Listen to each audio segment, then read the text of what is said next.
Alors dans ce chapitre, nous allons parler de la template hiérarchie. Donc ça va permettre de définir quel fichier va être inclus en fonction de la page qui est demandée. Parce que pour l'instant, on a une page de présentation d'articles qui n'est pas forcément tip-top. Donc si vous vous rendez sur la documentation de WordPress, vous cherchez WordPress template hiérarchie, vous allez tomber sur cette page-là avec un schéma qui au premier abord peut paraître relativement compliqué, qui vous explique la hiérarchie de templates.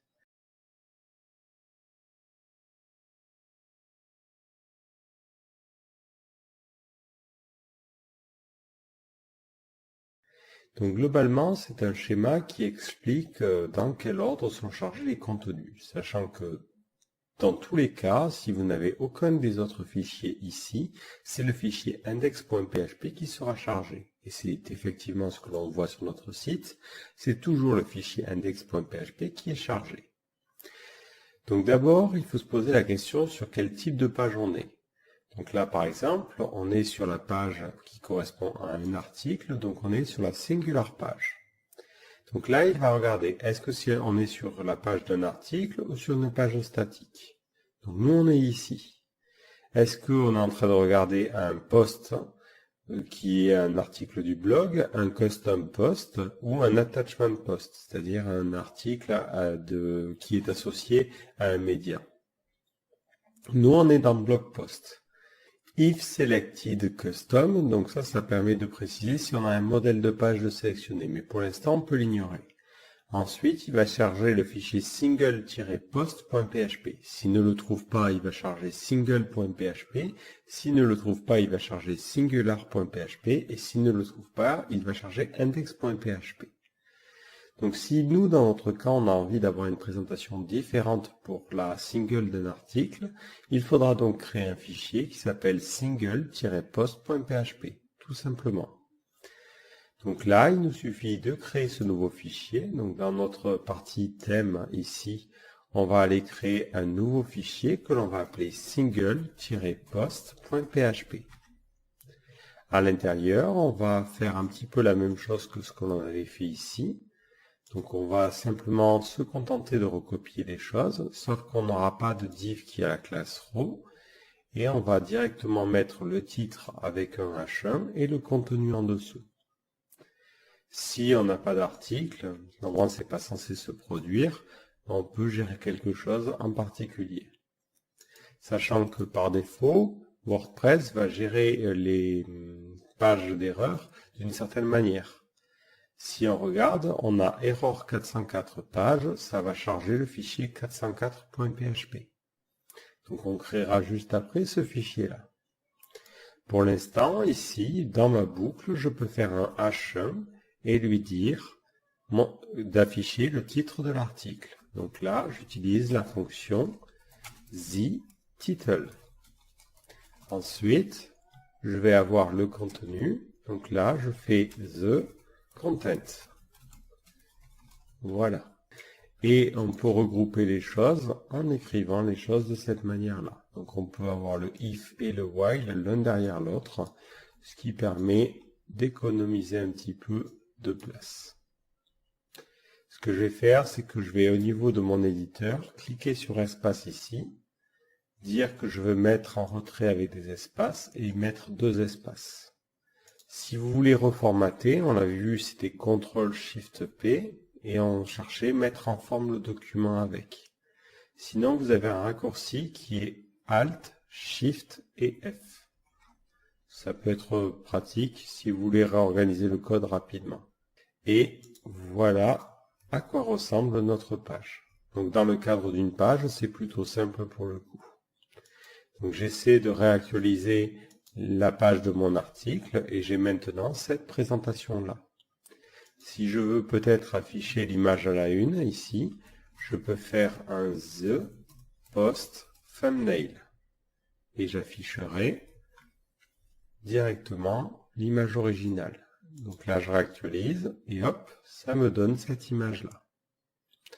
Donc c'est pas tip top parce qu'on n'a pas de largeur et de hauteur précisée par défaut, Mais sinon, une autre solution, c'est de simplement utiliser un paragraphe, d'utiliser une valise IMG, et au lieu d'utiliser ThePostThumbnail, on a une autre fonction qui s'appelle ThePostThumbnail, et on voit qu'on a un autre attribut qui est URL.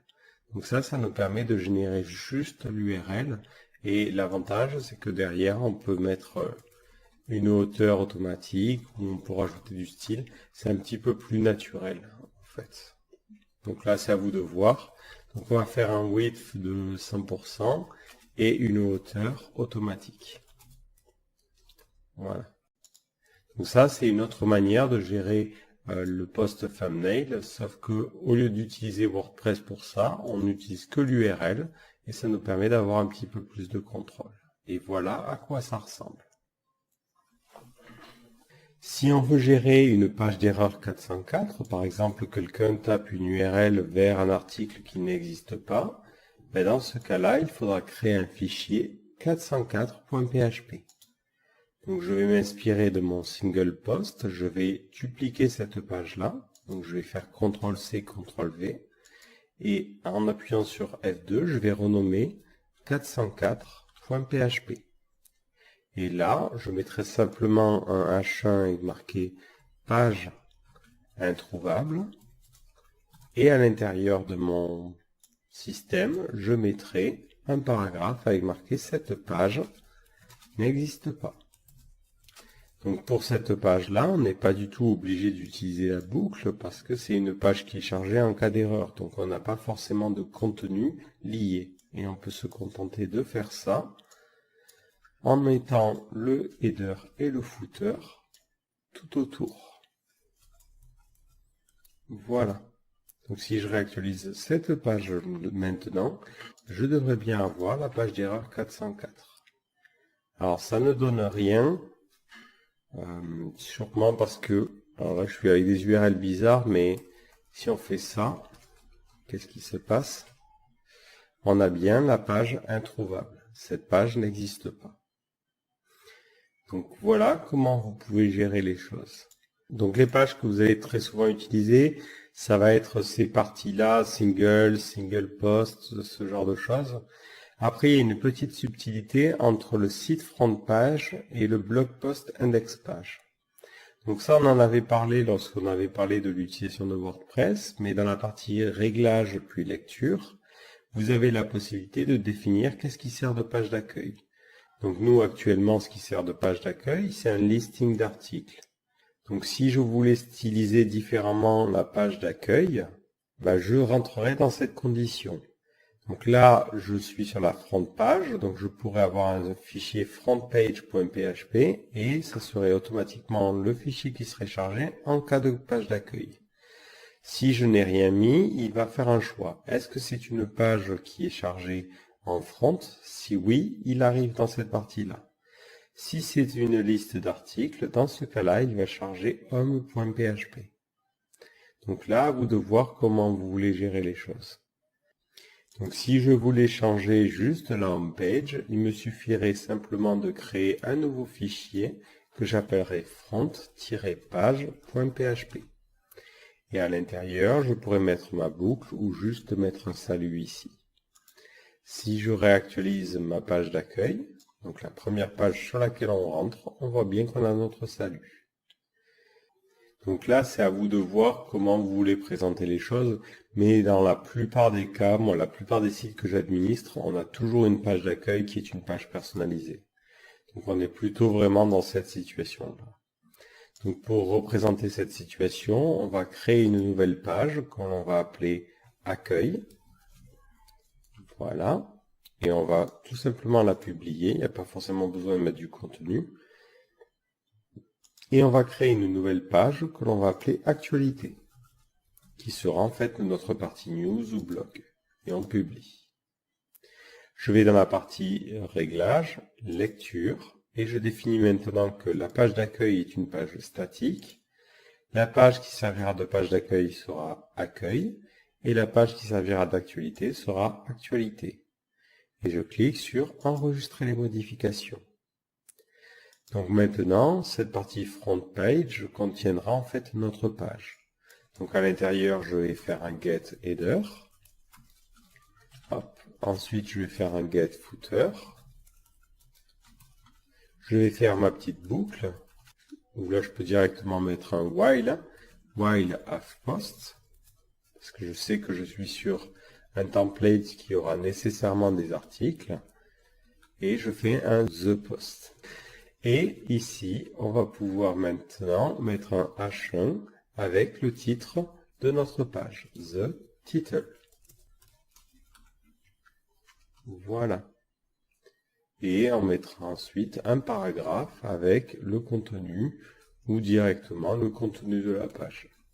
Bon, pour l'instant, ça sera identique effectivement dans la page single, mais ensuite on fera des changements et des variations et on aura des trucs vraiment différents. Mais pour l'instant, ça suffirait et on pourrait peut-être avoir un lien vers les actualités. Parce que si je réactualise la page, on va me dire je suis sur l'accueil, mais moi j'aimerais bien accéder aux actualités. Mais pour l'instant, si on veut simplement créer un lien vers les pages d'archives, on va mettre un lien et on va chercher, est-ce qu'on a une fonction qui s'appelle archive. Donc on va commencer à taper archive. Et si vous n'avez pas l'autocomplétion, comme c'est mon cas ici, vous faites CTRL espace et il va vous trouver l'autocomplétion. Donc on voit qu'on a The Archive Title. Donc si on cherche The Archive, on aura sûrement un lien. Si vous ne trouvez rien, pas de problème, vous cherchez sur Internet. Donc là, on fera un echo get post type archive. Et on veut juste le lien. Et ça sera pour les articles. Et on mettra voir les dernières actualités. Donc je réactualise ma page d'accueil, j'ai mon lien ici, et quand je clique, j'arrive sur la page qui permet de lister les actualités, et j'ai donc bien le index.php qui est appelé. Si je voulais changer l'apparence de cette page-là, je pourrais aussi utiliser un autre template qui serait le template hiérarchie. Si je regarde cette capture-là, je suis effectivement sur une page d'archives.